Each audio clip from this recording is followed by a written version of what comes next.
Hello and welcome to Set Talks, the podcast that helps you navigate and connect with the Colorado film scene. Today's guests are Donna Shannon. Did I say that right? Yes. Donna Shannon and Kline from Personal Touch Career Services. Since 2004, Personal Touch Career Services has worked with over 3,000 professionals throughout the U.S. Their online classes have taught over 8,000 job seekers how to implement effective real-world strategies and master their job search. I'm excited to dive into this. All told, they have over 20 years of experience working directly with job seekers, helping them overcome their employment challenges and land jobs they love. Thank you guys so much for coming on the show. I really appreciate it. How's your week going? Good. Yeah. So I have a comedy show tonight because the one thing you didn't say in my bio is I do stand-up comedy on the side. So Oh, that's exciting. Where are you going to do that? I have a show that I'm booking up in Arvada at the venue's called Jack's. So Cool. it's a, just a local show, jokes at Jack's. That's awesome. Is Yeah. it 5 minutes or like how or a full? Well, the whole show is like over an hour. Because, Okay. we have like normal comics on there too, not just me. We have like One person show.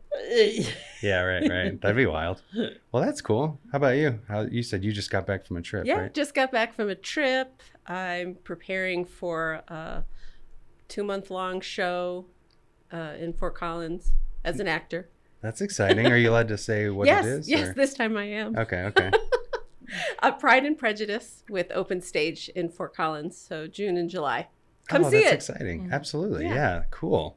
Well, yeah, again, thank you guys for being here. Dia, you were on the show to talk about acting in Colorado, Correct. and we thought it would be a really good idea to do a whole episode on Personal Touch Career Services and kind of gear it towards finding a job in the entertainment industry. Mhm. So, yeah, really excited to dive into this.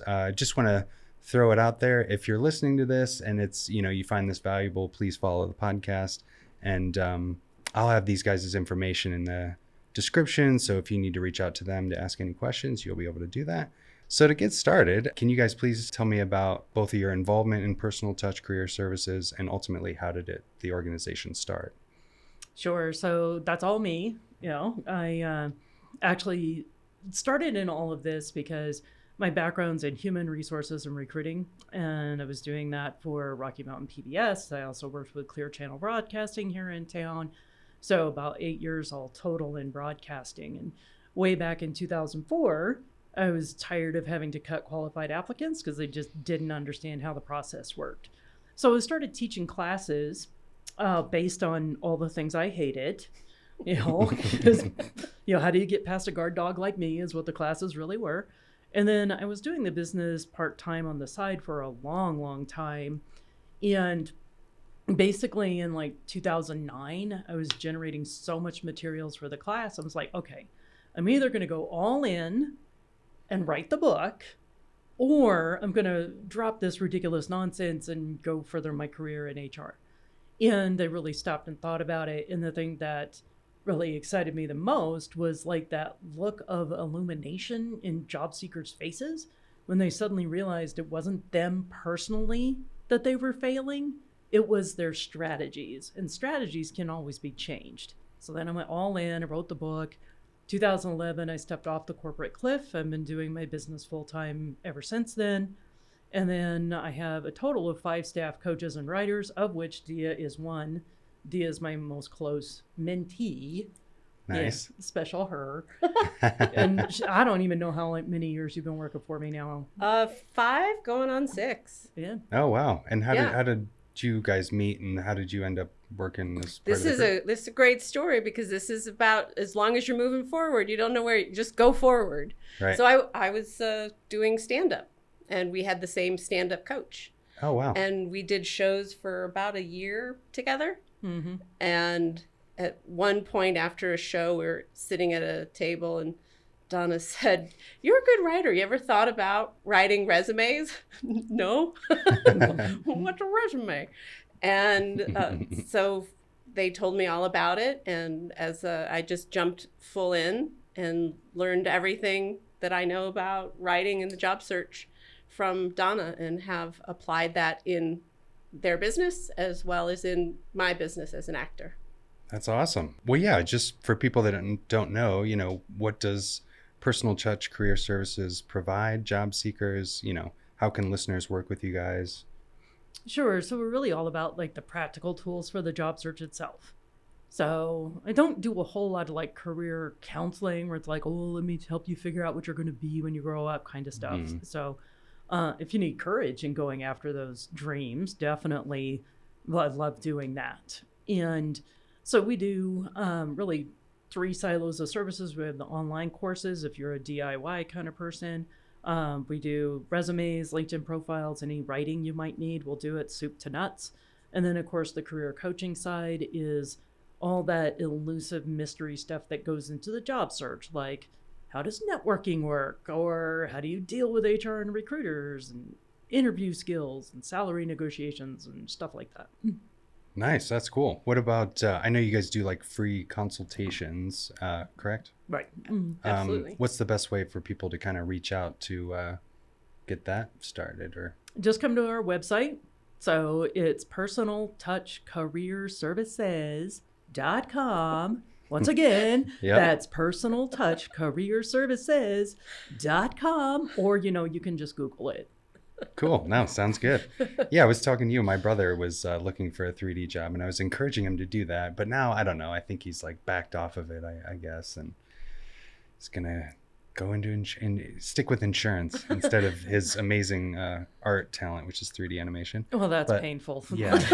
Oh, he'll get there. Yeah. He'll get But anyway, so since, this podcast is about video production and TV, jobs like within Colorado and stuff. So like for people in the entertainment industry, what do you suggest that they prepare when they're hitting the job market?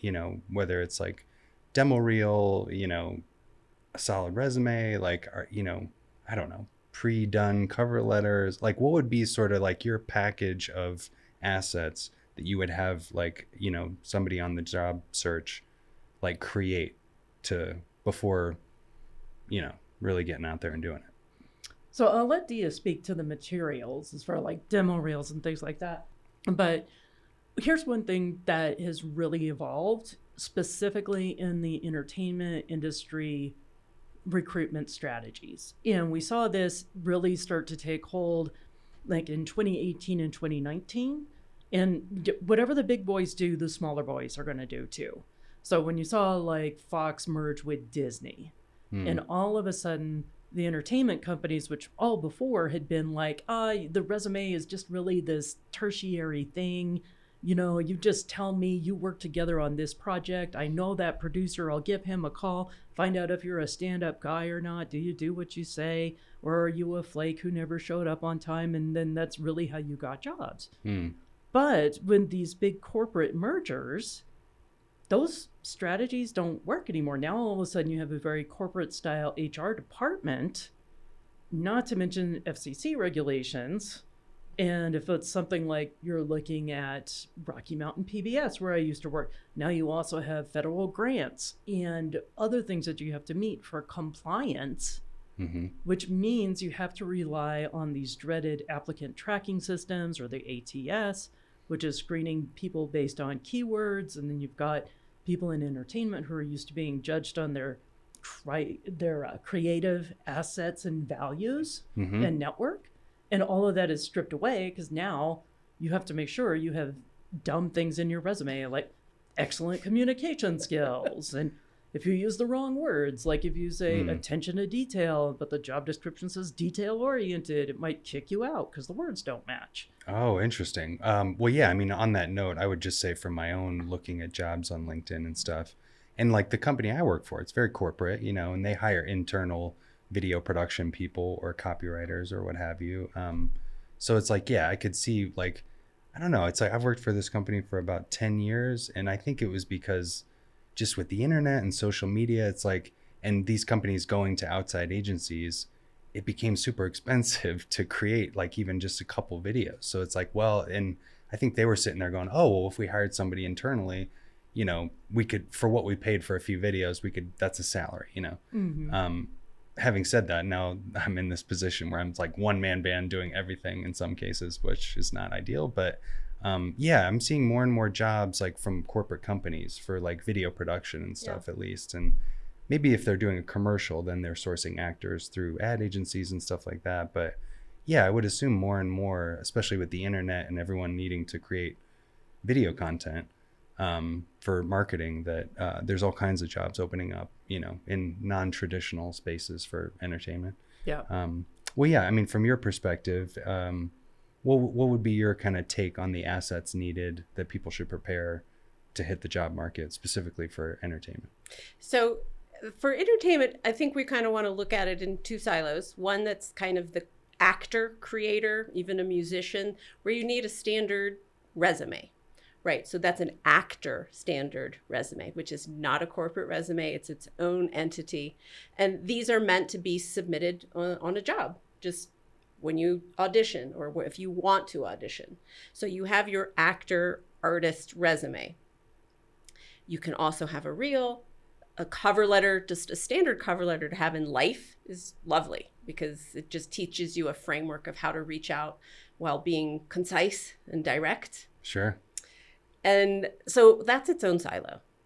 But if we're talking about anybody else in entertainment, production, copyright, any kind of mid-career management executive resume, that's still a corporate resume. And it has to follow, as Donna was saying, these rules, which is the applicant tracking compliance, 60 to 75% keyword compliance. You have to edit every resume to every job. It's not a general resume. It's a resume written to job type. So if you want to go for video producer jobs, we need to write you a video production management type resume. I don't care what the title is, just that type. Because if I was to take that resume and then you were like, but I also do sound, right? And it's like, well, you're using the wrong words. You're using the wrong results. We're in the wrong conversation. So now you don't answer my need. So it follows directly exactly what we do for any corporate candidate. Okay. Well, can you, I mean, I didn't know that was the thing, to be honest, like the keywords. So, and I've heard lately, I just went to South by Southwest and I was like learning all about AI stuff, which was cool. But they were talking about that a lot of companies are using AI to review resumes and stuff. And I'm assuming that fits into that, is like, I didn't even realize that was a thing, that there's certain like keywords that it's like reviewing your resume for you to even, I'm assuming, get through the maybe not the front door, but the electronic gatekeeper. Yeah, it's got to get through the screening computers before human beings actually read it. Well, can you elaborate on that? Because I wasn't aware of that. Yeah, sure. So a lot of people know that the keywords exist, but they don't know the secret sauce or how it actually works. Okay. So in any given job posting, there's these, short keyword optimized phrases. And that's where Dia was saying we need the 60 to 70% match on those keywords. And what throws people off is that it has to be both smart and stupid keywords. So a smart keyword is going to be anything that actually relates to the job itself, such as, any of the hardware you're using, any software programs, even things like project management and strategies along those lines, typical things. Okay. The stupid keywords are those things like excellent communication skills, team player, detail-oriented. Gotcha. Okay. And you'll read so much stuff online that says, don't put that in there because it's dumb and boring. I'm like, I know it's dumb and boring. I just told you it was stupid. But it still has to be there or the computers will kick you out. It's like one of the dumbest ones ever is if you've got your degree listed, a Bachelor of Science listed as a BS, and the computer's job description says bachelor's degree or Bachelor of Science, and your resume says BS, and nobody tells the computer that a BS is a bachelor's degree, the computer could kick you out and say you don't have any education. Wow. Okay. So spelling these words out is important. I mean, like, cover Keyword all match. your bases. Right. Dumb, basic things like that. It's like have it Bachelor of Science, parentheses, BS. So then you don't get caught by that BS. It's already in there. Yeah. Okay. Wow. Well, that's interesting. The big kind of overview, the realization is that it's a gamed system, period. Okay. And if you don't know the game, the odds are against you. Sure. So hiring a professional, getting a professional on your side helps you learn all the tricks, gets you in the game, because it's constantly changing. It doesn't stay the same. But this is the frustration where qualified candidates don't get through. And it's not because they're not qualified. It's because they didn't know the game. Yeah. That's interesting. Yeah. And I would imagine for video people, the demo reel is important. But if you're getting kind of kicked off the list before they can even see your demo reel, because it's all based on like something like looking, you know, looking through your resume and you don't have the right keywords, then they never even, I would assume, and maybe I'm speaking for myself, most video people would assume that the demo reel is really all that's important, you know. And yeah, sure, I have my resume that I threw together with some good references on it, but the demo reel is the thing, you know. But yeah, ultimately, the tracking system isn't looking at your demo reel and being like, the algorithm told me you're awesome. Yeah, or they'll make this other mistake. They'll customize their cover letter and don't do any changes or adjustments to the resume, but sometimes you can't even upload a cover letter. I mean, we did a study of HR folks in the area way back in 2017 and found that only 15% of HR folks cared about cover letters at that time. And even back then, 40% you couldn't even upload a cover letter. And now that number is way, way worse. I mean, I stick close to like HR societies here in town all the time to stay on abreast of these tricks and traps. So they pretty much are ignoring cover letters because they are assuming that you wrote it with AI. Now, that doesn't mean you should not have one. Just keep in mind the audience for the cover letter is not the HR person. It's your future boss, your hiring manager. Right. And that's where you get to tell a persuasive story, and it gives you a lot more freedom to be creative in what you're saying.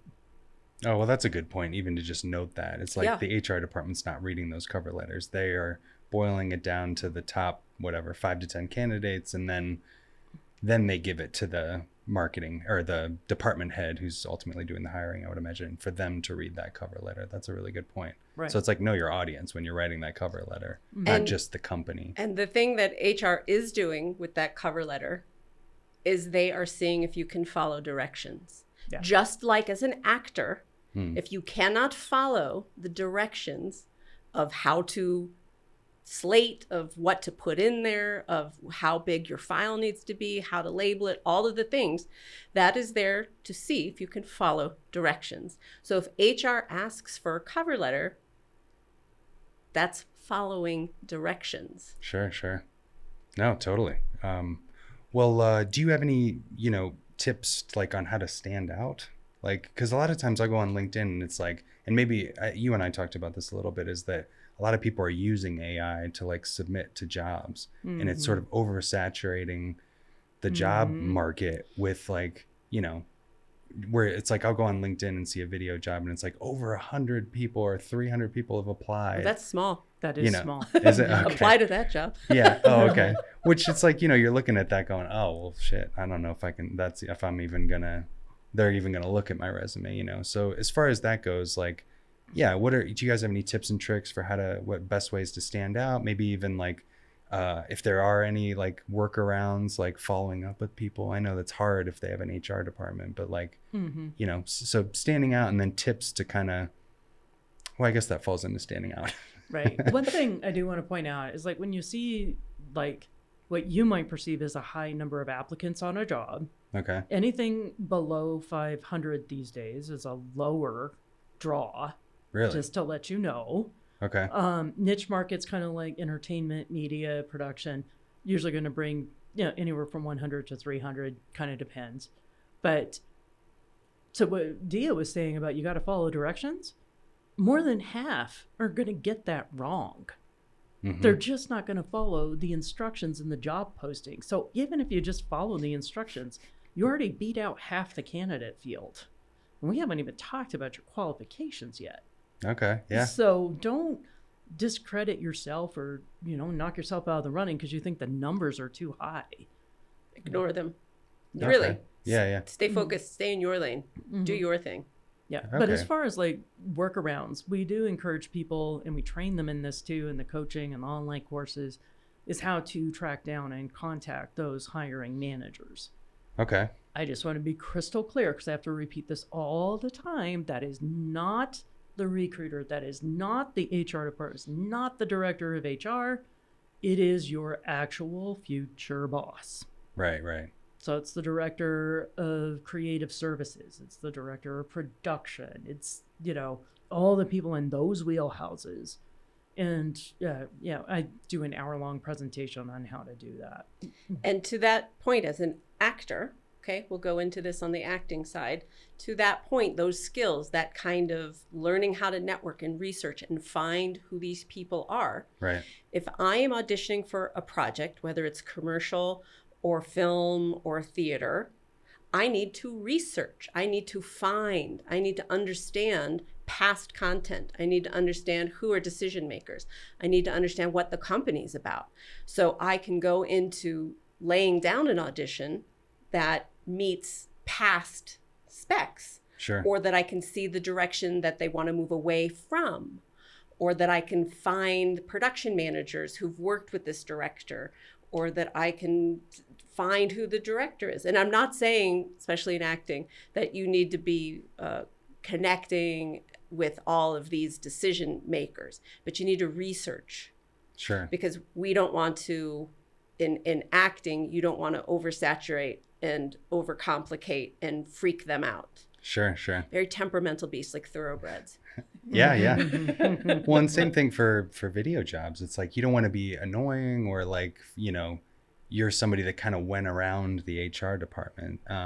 But at the same time, I mean, even just connecting with them on LinkedIn, if you can find out who they are, which I don't know. I mean, without giving too much away of the secret sauce, I suppose, like, do you have methods for doing that? Yeah. Like Yeah. ultimately finding who these people are, like who represent their marketing team and who might be that creative director at the company that would be your boss that you would ultimately report to as a creative. Yeah, there is. Big thing to use are your search filters within LinkedIn. It surprises me how many people underutilize those. Yep. Yeah. You look in it like you didn't even know it existed. I'm not sure what you mean by that. Yeah. I'm one of these people. But yeah, I'll give you an example. This was actually one of my contacts was looking for people within a certain market because she's going for her PhD and she needs to do some research in this niche market. And she's asking me, who do I know? And I'm all like, well, you're just as connected as I am. I know that this other person on my team does that. Have you contacted her? And she's like, oh yeah. I'm like, well, why don't you just put a search filter on there and you look in your filters for everybody. It was specifically a trade school. And I was like, you look for people, you put a filter, past company, trade school, past education, trade school, and you put down, like, if you want to talk to the people you already know, it's your first degree connections. If you want to find new people, it's second and third degree connections. Right. And then she's all like, I had no idea this existed. Now I have 20 people to contact. I'm like, that was like basic stuff. And the hope is that of those 20, some of them are going to know hiring managers, decision makers, email addresses, people at the company. Right. That then we teach you, proper ways to network without being gross, without being overbearing. Right. Well, what about platforms? I mean, LinkedIn obviously is a big one, I'm assuming, but like, I don't know. Do you have any thoughts on certain platforms like I don't know, LinkedIn, Indeed? What did I have here? And then there's that Find Facebook group, like as far as like locally. Mm-hmm. You're talking job boards? Yeah, job boards. I guess LinkedIn is basically, yeah. Yeah, LinkedIn's a job board for actors. We have our own job boards, but I'm talking actor people, not the people who are in the different levels of creation within media. Right. So for actors, we have our own job boards, Actors Access, Casting Network, and then my favorite are the free ones, the free groups on Facebook. Yeah. And LinkedIn. And LinkedIn. LinkedIn has tons of groups. You got to be part of these groups. This is a whole nother secret. But this is how you find so much opportunity and how you can find who knows who and how they're connected and do your own due diligence. And you start diving deep. But yeah, Galena's casting, Colorado casting, the Find network. You need to research these groups in your local area and join them and see if they're producing results that are leads. And if it's the wrong targeted content, unfollow, unjoin. Sure. Which I've heard good things about Find, and I know I found an acting job on that. There's plenty of like actor specific ones, I think too. But go ahead. So. Yeah, I was gonna say, even like when I'm posting for comics to apply to my shows and things like that, I use the Facebook groups a lot. And again, because my background in heart is HR, I make them follow please follow the submission guidelines. And if you think actors are bad at it, oh my God, comedians, please up your game, up your admin game. Just saying. I bet the number one thing that they are terrible at is labeling files. Oh no, because they're sending links. Oh. But no, their bios are terrible. They'll lie to me about the content that they can do, you know. Like, can you do a clean 5? Yeah. It's like, baby, that's blue. That ain't clean. Yeah. No, hard no. Yeah, but that's just an aside there. So as far as like jobs, one of the favorite tricks I love are Google Jobs. Oh, do you know? No, I wasn't aware of that one. Okay, so it's not like a super formal website. It's kind of a secret thing for sure. So you like put in the title of the job you're looking for into Google. You put literally the word jobs behind it. So production assistant jobs. You say, and then hit go. And then you'll see these listing of jobs, and it has like a little banner right within the middle of the search things. Those are the quote Google jobs. And when you look at the opportunities it found, it will show you where it was listed. It's like, oh, I found this job on LinkedIn, Indeed, Glassdoor, and the company website. And one of the things I love about the Google jobs is it'll also pull in the hidden job boards that are industry specific that you may not have heard of before. So I found jobs that way for some of the other niches that we serve. So for like IT is dice.com, and there was somebody wanting to get into oil and gas, and I found like 4 different job boards specifically for the oil and gas market from going into Google Jobs. Oh, that's cool. No, that's a great tip. Yeah. Just to kind of, all your sort of eggs in one basket search of what's out there. Yeah, no, that's a really good idea. Well, can you guys talk about like, or elaborate on the coaching packages? So those are all great tips, but circling back to Personal Touch Career Services. Okay, if you love our free tips, please join us for the Down and Dirty Job Search. Okay, so that's one of them. That's so a good the one? Down and Dirty Job Search is the program. It's Okay. the patented program, Donna generated content, and we have different ways to approach it. So you can do online self-paced, you can do group coaching, or you can do private coaching.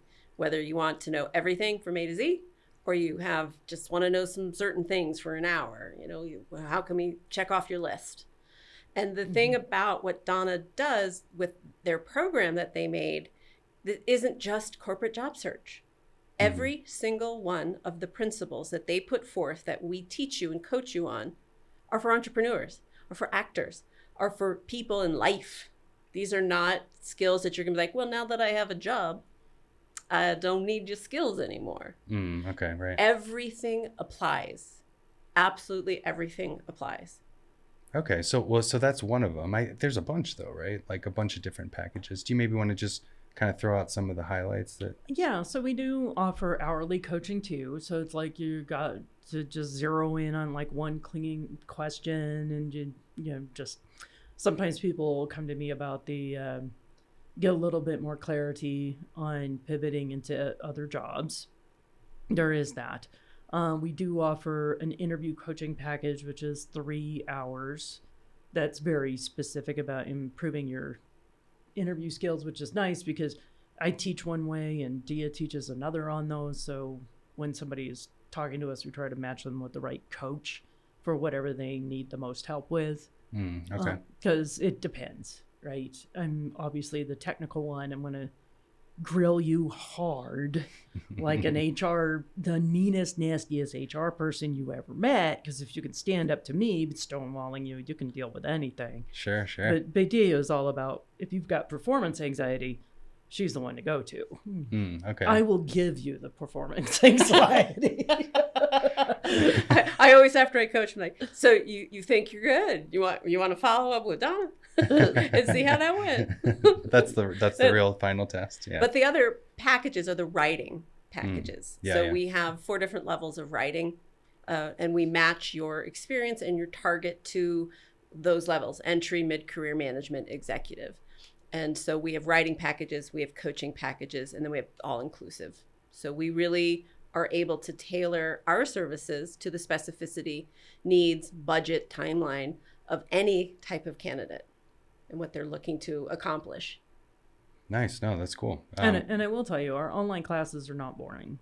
They are not. I mean, I've been told that in client and student surveys for 20 years that, I thought job searching was going to be so boring. It's just going to be awful. But Donna made it so entertaining. Nice. That's awesome. And we're not blue. We're just not blue, but we're fun. We keep it, Awesome. As it should be, right? And then, that's good. And people looking for a job, I would, not that it's a bit of a downer, but it's like, I'm sure it's a little bit stressful, so it's like, it's good that you guys can make it fun and, and also obviously give people the tools they need to feel confident about it. Yeah. I mean, it's like, how many times have you heard that you've got to be networking to find a job? But what if you're an introvert? Right. What if you don't have a very big network, or you're trying to break into a brand new field, or you're like entry level? All of that networking stuff gets very, very intimidating, especially because nobody ever tells you how to do it. I was actually on several years ago, one of the outplacement national big firms was trying to recruit me. And honestly, I was way, way overqualified for them, because they're like, you have books, you have classes. They're like, why are you talking to us? I go, I don't know. Why am I talking to you? How much you offer? Yeah. But they had me sit in on a panel that they were doing weekly with career coaches, and I was observing. And so they were only the coaches doing questions, not from the audience, just from a moderator. And one of them brought up, hey, networking is the most important way to find a job. And then the comment stream explodes. They're all like, how do you network? What do you do? What are the exact tactics? What do you say? They completely ignored them. And they were all like, one of the other coaches just popped right in and he goes, well, you know what? You just get out there and you network. It's like, dude, that's not helpful at all. And also, networking doesn't necessarily mean what you think it means. It's not going to like business after hours events where you're shoving business cards at people and you have to like be super talkative, and just that's actually the least effective and least common way to network.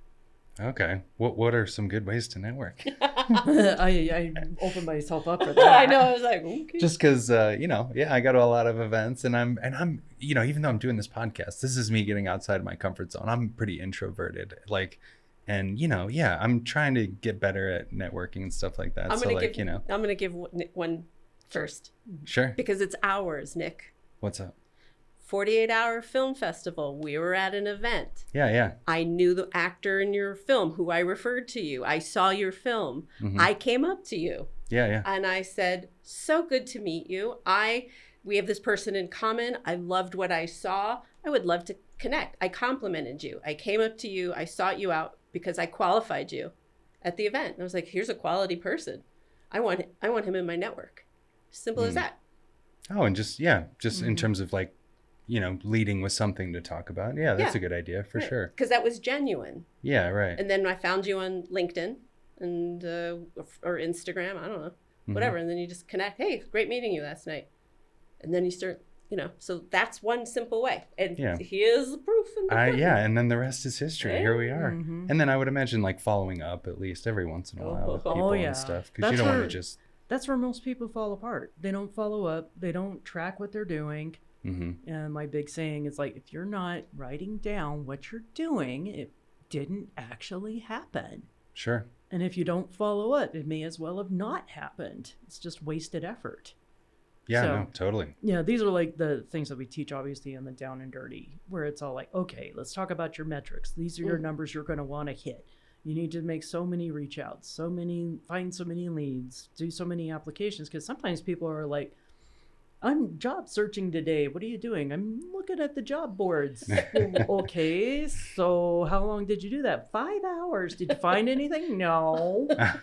I saw all the same stuff from yesterday. I'm like, well, then that is not effective. Yeah. No, that's a good idea to have a certain list of goals, I guess, for your job search, especially if it is like day by day. Tracking. Not to But mention I have to answer the question on how to do some networking. Yes. I can't tease it and slam these other coaches and then not give it to you. Network. You just network. Yeah, Just network. Just network. Just network. So one of the strategies, and it's a whole chapter, big presentations on it, is like, with networking, consider building on the people you already know, get really good and comfortable with that, and then start reaching out to the strangers that you don't know yet.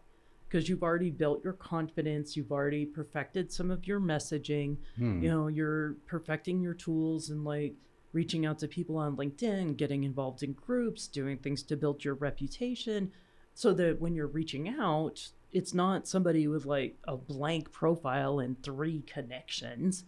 You look more like a real legit person and not honestly, let's call it what it is, scammers.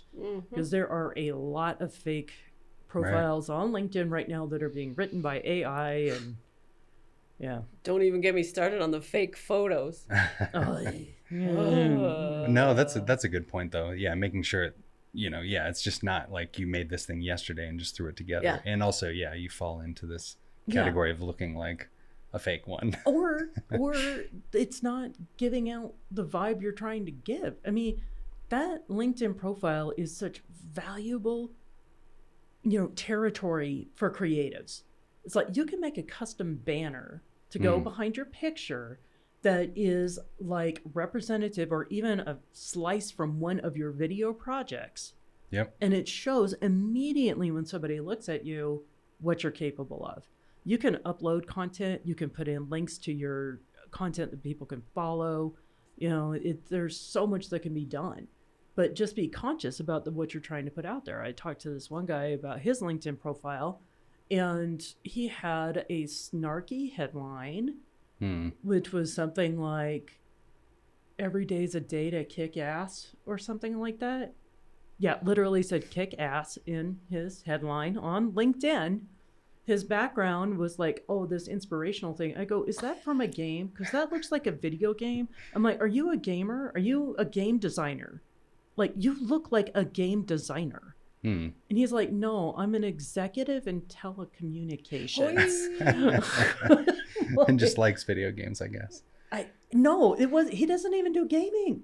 He goes, no, it's inspirational because this one character is standing in front of a whole army, and that's what I want to encourage my staff to do.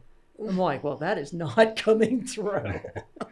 Well, actually, just to elaborate on that, can you guys just give me your kind of thoughts on social media in general, as far as like self-promotion and stuff like that? And obviously, LinkedIn is probably the benchmark for what, like, a company would go and look at your LinkedIn profile. But like, so like, I don't know, just like certain things to do with LinkedIn that are like must-haves, like, and you obviously just touched on some of them, but like, is social media important in general, and like promoting yourself and what you're doing? Just so like, if people do look at your social media channels, they go, oh, well, they're out there doing it already, and stuff. I don't know. Yeah, it is. And, whether it's having the profile completely written, but it's also like what kind of activities you're doing, make a simple goal, post once a week.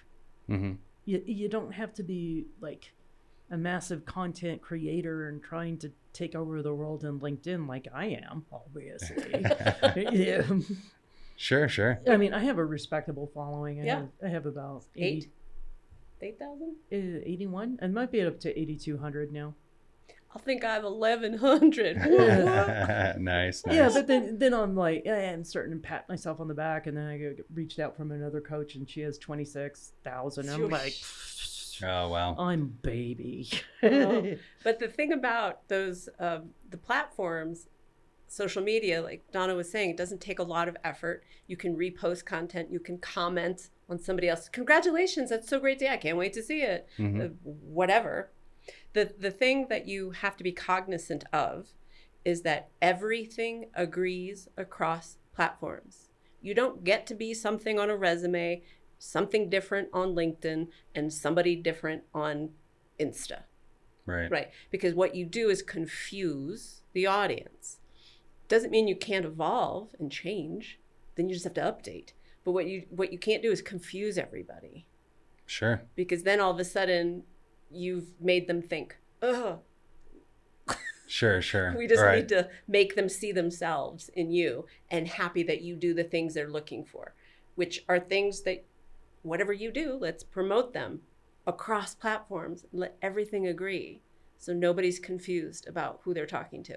No, for sure. That makes sense. And it can take some time to develop that persona that's consistent on all things. So, I've been doing comedy since like 2018, and it is only really in the past year and a half, maybe, about year and a half, that I went ahead and I'm merging the two worlds, the professional one and the comedic one.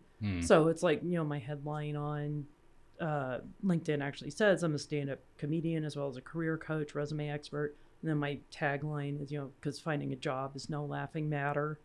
Love it. Yeah. Because I was very wary of having some of my comedy persona mixed with the professional one. So I didn't want to scare away business. I'll be honest with that. And, and there's some things that I would love to comment on or go hog wild on social media, but I don't. As you can imagine, I'm talking about politics, idiots, sure, stuff like that. I'll just leave that there. You interpret that however you want. Well, even but just it's have also when you're making posts, don't complain about the recruitment process. Sure. And don't have spelling errors or grammatical errors in stuff. Years ago, there was a gal who was doing the complaining thing, and she's like, why can't I get an executive assistant job? And she's posting this in one of the groups for like high level executive and personal assistants. And I go, well, you have in this one post 5 spelling and grammatical errors. And to which she replied back, well, I was just typing it really fast. I go, that is worse. I want my assistant to be accurate and fast. So you just told me that you can do neither. Well, that's a good point. Is keeping in mind like your social presence though, and kind of being consistent for the kind of role that you're looking. If you are promoting something that is very, I'm dying on this hill, you have to have cognition of what that means, the effect of that. And if you're okay with it, have at it. Do it. Stand tall and proud. And people will stand next to you and beside you and in front of you. But you can also control who sees what at what relationship level, which a lot of people don't realize. So on LinkedIn, you can have your pronouns indicated. You don't have to. It's not required. You don't have to have it on there at all. My pronouns are they, them. However, it is only visible to my first degree connections. And the reason that I do it, I'm actually been thinking about changing it to make it 100% public all the time. Good for you. Because it is a hill I'm getting ready to die on. Yeah. But it's also because I want our clients to know who they're working with. But more importantly, I am safe for them to talk about and be themselves with. Sure. And I will help them find jobs in a corporate realm, even if they are not comfortable in revealing those kind of things. We work with a lot of queer people, both in and out of the closet. And, true, in entertainment, it's not quite as big of a deal. But, hey, if we're trying to be our authentic selves in work, as well as promoting ourselves, we get to choose who gets to see what of us at what point. And part of the value that Donna brings, not only are they walking their walk, right, but the whole career and current knowledge of HR. So their ability to help people navigate those hard questions, those sure. personal questions, those parentheses of space. What's too big? How do I fill it? What can I reveal? What are the rules? Those kinds of questions are vast and plentiful, and everybody has their unique ask variation. And that's part of the value that Donna just simply brings from 20 plus years and just being that kind of person.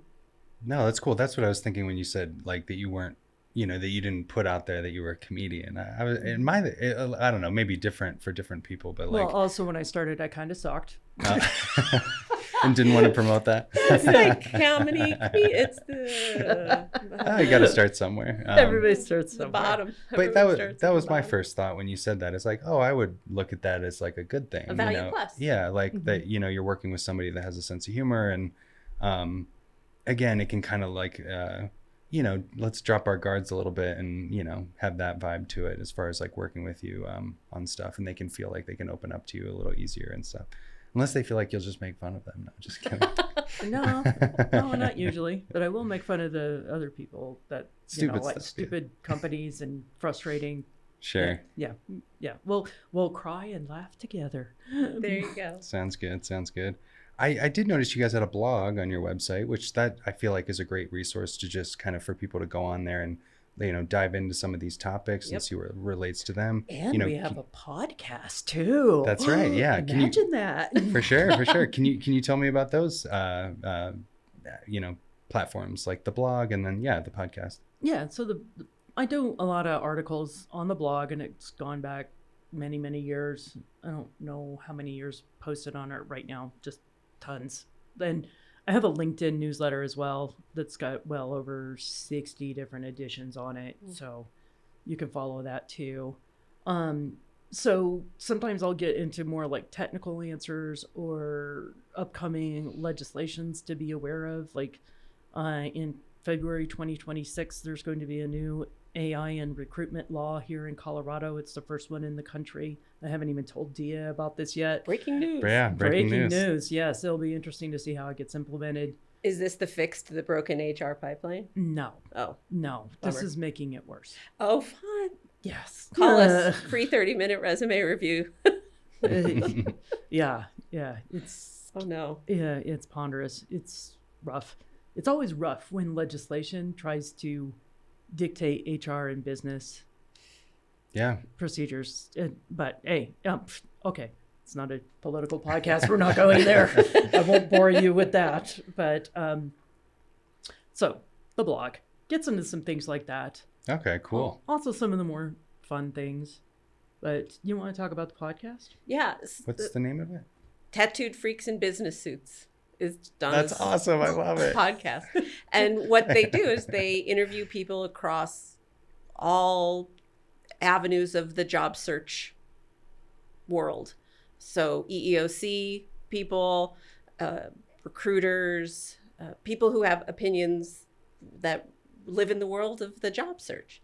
And Donna will interview them so the content is fresh and targeted and incredibly useful. Oh, and free.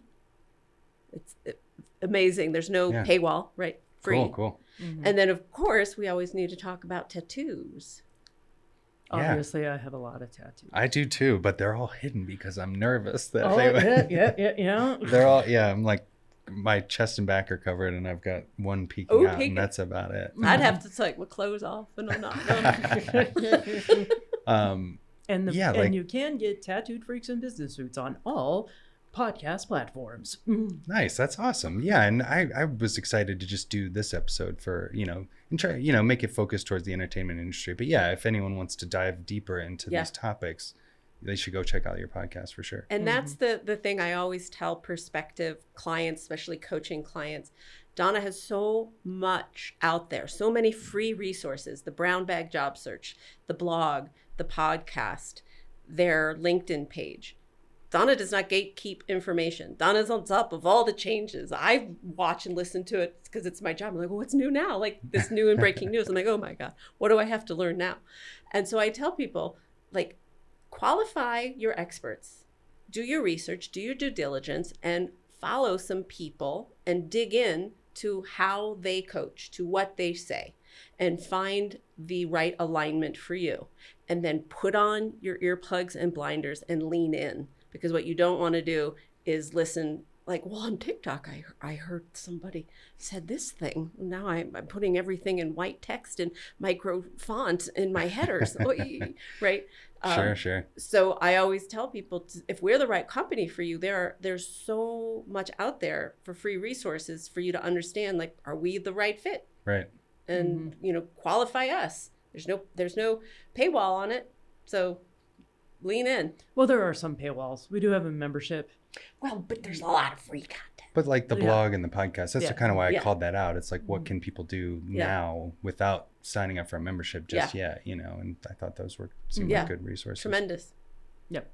Cool. Well, we touched on it a little bit, but like, just to kind of recap a little bit, like where do you see AI fitting into the job search and or the recruiting process? So there are definitely more tools coming out that are both good and bad. And that's both good and bad on job seekers and on the recruitment. I'll point out the one that I hate the very most, and that is the recorded video interviews. Oof. Okay. Yeah. So what this is, some platforms will have you do the first questions of the interview is just recorded. You're talking to nothing but your Zoom camera or whatever the case may be. And sometimes they will advise you that you're going to be judged by the AI, and sometimes they will not. Just assume that it will. And what it does is it reads everything in your answers, not just the actual words, but your face expressions, your tone, how fast are you answering, and things like this. And then it gives a report about your personality to the recruiter. Wow. Based on how it interpreted all these things. Wow.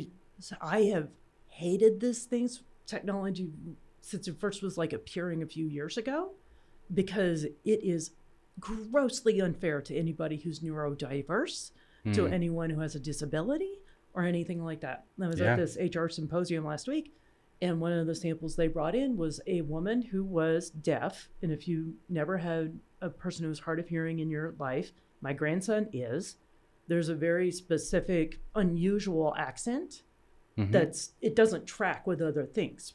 That it's just what happens for people who are hard of hearing. Right. And in this woman's case, she had done the right thing, which is she had requested of the company a reasonable accommodation, which under the law they should have given her under the Americans with Disability Act, that she wanted a human interviewer. She did not want to be evaluated by the computer. They ignored her, did it anyways. So she was also using a reader that was translating what the questions were. So there was a pause between when the question being asked and when she answered it. Also, it didn't transcribe her answers right because of the weird accent. And she was rejected because the computer said she was a bad hire because she had delays in her answers and the transcription was wrong. It didn't understand what she said. Wow. So she won that lawsuit, by the way. Okay, nice. Yeah. Good. But, how many people are going to take it to that level? Sure. Most aren't. Yeah, Terminator interview or whatever. I don't like it. Yeah, that is weird. And also I feel like it's important to kind of feel people out. And I don't know how an AI would be doing that. I'm sure there's certain things, but also like you just mentioned, that's a great example of misinformation on what it's tracking, yeah, I don't agree with that. I didn't even know that was a thing that was happening. Well, what about on the flip side for people searching for jobs? Like and you and I talked about this, is like, you're seeing like maybe oversaturated job applications because people are just using AI and it's like doing it for them. Yeah. What's up with that? So I'll point out some of the ones here. I'll tell the names here. So there's one out there that's been advertising a ton. I think they got a huge influx of cash from probably venture capital. But it jobhire.ai. Okay. Truly sucks. Okay. Because here's what it will do. is number one, it gets very expensive very quickly. It's about starting at $23 a week. It says it will go out and find jobs for you and it will apply for you. It claims that it will customize your resume, but it doesn't do a very good job. Also, it says, hey, I'll let you approve all the jobs before I apply to them. But if you don't approve the jobs within 3 days of it finding it, it'll apply to it anyway. And it will apply up to 200 jobs a day for you, sight unseen by you. So, which, doesn't lead to effective. Spray and pray. Yeah, right. Like, that spray and pray is the whole, I'm just going to throw as many applications out here as possible and see what sticks. And I'm not a fan of that. I mean, it's not about a numbers game.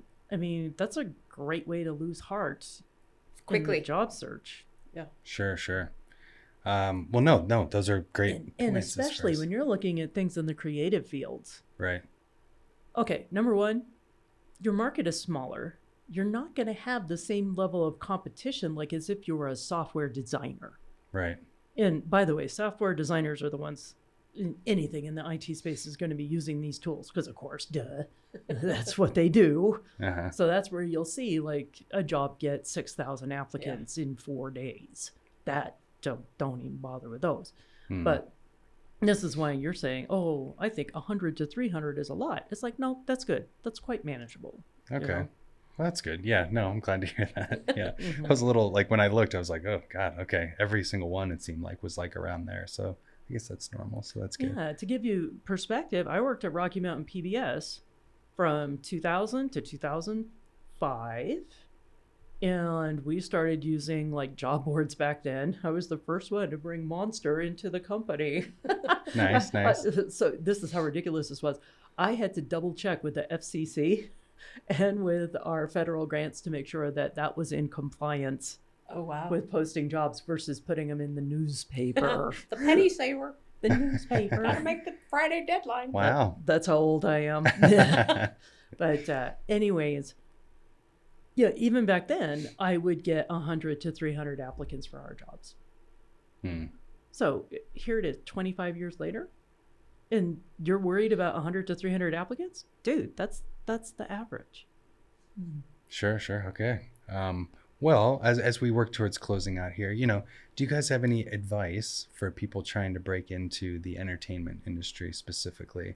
And I guess this podcast is all about Colorado, specifically in Colorado, but I guess it does work for in general, like for people looking for a job in, video, acting, anything in entertainment. Well, I guess the framing question, are you already in the world, right? Or are you transitioning in? And the value of working with professionals like us who understand how the job market works and what the requirements are is we can take somebody who has tangential experience or perhaps not, and they're looking to translate and transfer and go across and start into a new industry. So if you're breaking into the entertainment world in that corporate space, you have to understand how to translate your experience, because your resume should not be about what you did. Your resume has to be about what you want to do. And we need to find those hard and soft skills, those smart and stupid keywords that apply to you for the job type that you want. So how you break in is understanding the market you want to walk into, understanding the job type that you want to become, and then starting to identify what you need. Well, I'm going to need a resume. I might need some certifications and professional development. I might need to brush up on some technology because I'm noticing that everybody wants me to use this DAW, right? And I don't do Audacity, but I guess I should learn that. And understanding, again, how this gamed system works and how that transition can be supported by knowledgeable resume writers and job search coaches who understand what you need to do. So it's understanding the space, understanding the needs of the job, and then how to transition yourself into it. And that's where we jump in and help. No, it's awesome. Can you tell that Dia is an ultimate salesperson? Oh, yes. Excited about the job search. I love it. Yeah. It is exciting. It is exciting. Nick. Yeah. It's very exciting. It's totally It's exciting. non-stop fun. Yeah. Absolutely. And just and also it's like for people like switching careers and stuff, it's like, you know, you're It's a must. kind of opening up a whole new chapter of your life just by job search. Like People get overwhelmed immediately. I Right. don't know what to say. I don't know how to say it. I've done the things that I don't know, but how does it work? And it's like, breathe. Also, Sure. you know, I'll speak to the other point of it. It's the what are you willing to do? And I understood this way back when I was in radio, you know, and how did I get my break there? So my first degree is in music business management, audio engineering, and video production. Oh, cool. But I started literally in the mailroom. I was part-time in the mailroom, and then I worked in the business office. That's where they taught me all the HR stuff and cut my chops in recruitment there. But my real goal was I wanted to be a morning show producer, specifically for KBPI. Okay. There wasn't even another one on my radar. And so I put myself in the right place. I was getting to know the right people. But then it was also, what was I willing to do to show that I would make that leap? And number one, I had to be willing to take radio pay, because that is part of it. You got to understand what are typical salary ranges, and you got to be willing to accept it because there's somebody else behind you who will. Right. But also, it had been a few years since I had done all my technical training in school. So before I went for the morning show job, I convinced them to do something that's technically illegal now. But it was technically illegal then too, but I'm good at talking people into stuff. Ruh-roh. So what I did was I convinced them that they should allow me to work overnights on the AM stations as a technical producer, like running the board and stuff like that. How did I do that? I was like, well, your AM stations have a different budget than us as the business office. So it's not really hitting the same kind of payroll. I don't even, obviously they did not have SHRM certifications that they allowed me to talk them into that. That's like, no, it's illegal. You can't do that. Because I got them to pay me hourly on the AM stations while still collecting my salary in HR. Okay. Yeah. Wow. Anything is possible if you talk them into it. Let me Sure, just say sure. that. The creative solutions, Yeah. understanding how systems work, but also I was willing to do that. And that might sound like, no big deal. I was a single mom with 3 kids in elementary school at the time that I was doing this. So it's like, yeah, I had family support to help me out with the babysitting on the weekends and stuff like that. And I did that grind for about 9 months until the morning show job came open. And then they auditioned me for it, and I actually got the job, weirdness of all. So I hate it when people say things are impossible, because when I made that leap, both general managers, the AM and the FM side, and if you don't know Clear Channel, this is the Fox, KHOW, KOA, KTLK. It's all the big boys here in town, you know? And both general managers were like, they had never seen anybody make a move like that in 15 years. To go from the business office into producing a major market morning radio show. That's cool. It was unheard of. And I don't know, maybe it's because I was high at the time. Different podcast. Different podcast. Don't worry, I am sober now. I do write resumes sober. Nice. But, you know, you got to look for the creative solutions, but you also have to be willing to put in the work. You got to eat a little crow. You got to pay your dues. Right. But look for those solutions that people say are impossible, because No, they're not. I agree with that. And I've talked to a lot of like videographers and like photographers that are like, oh, you know, I can't keep it going, or I can't seem to find these jobs. And it's like, I think a lot of times people kind of have a framework of what their vision is for their job, to the point where it kind of cripples them towards like not like going and getting the jobs that are out there. It's like, you know, you can get a job at a corporate company as a videographer, and yes, it's not going to be as exciting as working maybe through some hot media production company or something, but it is in the field, you know, and you can be like still looking for those other jobs while your 9 to 5 is producing those kinds of videos, and they might not be the most exciting, but like at least you can say I've worked a year or, you know, 2 or 3 or whatever at this job when you go to apply for that job that is more exciting. So like, and that's always been my kind of advice, is just get your foot in the door somewhere.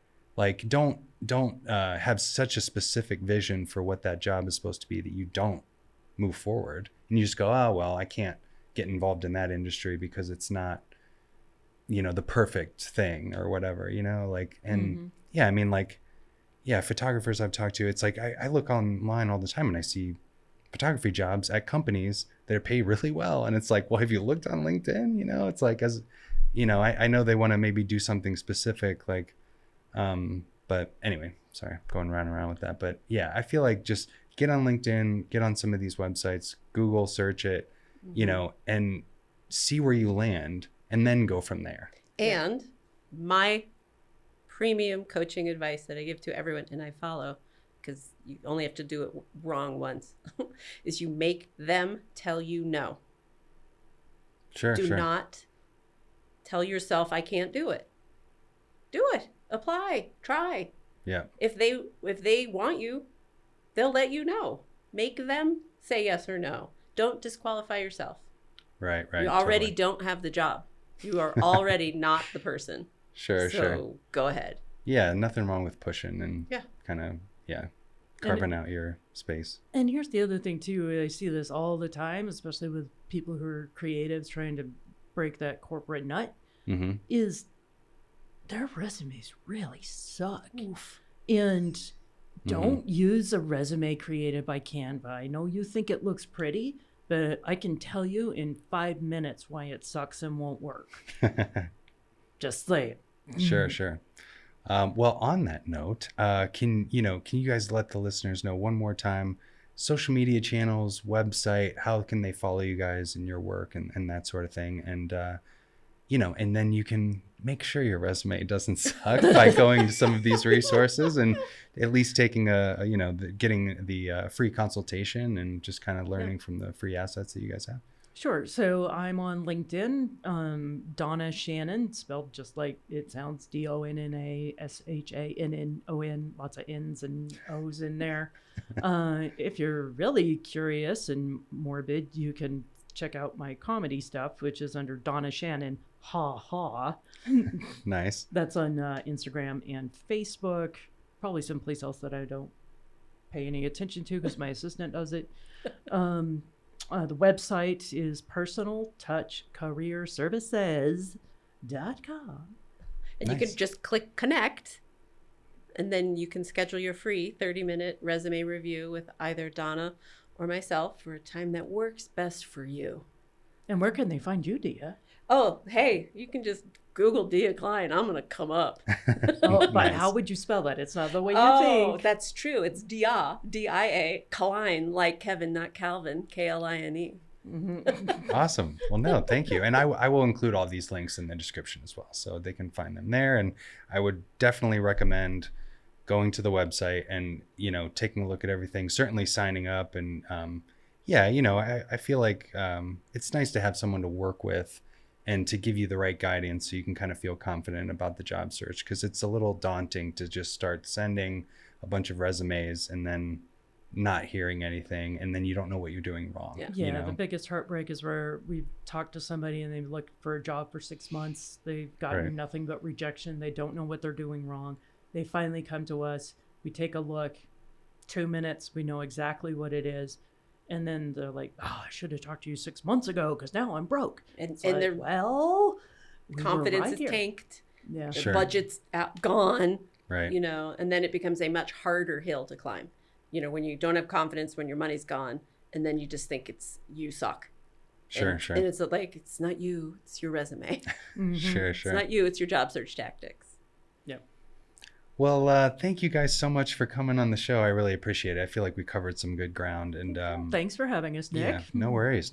And yeah, if you're listening or watching this, please, and you found this valuable, go ahead and follow the podcast. Maybe share it with somebody that you think could use the information, especially the ones what we talked about today.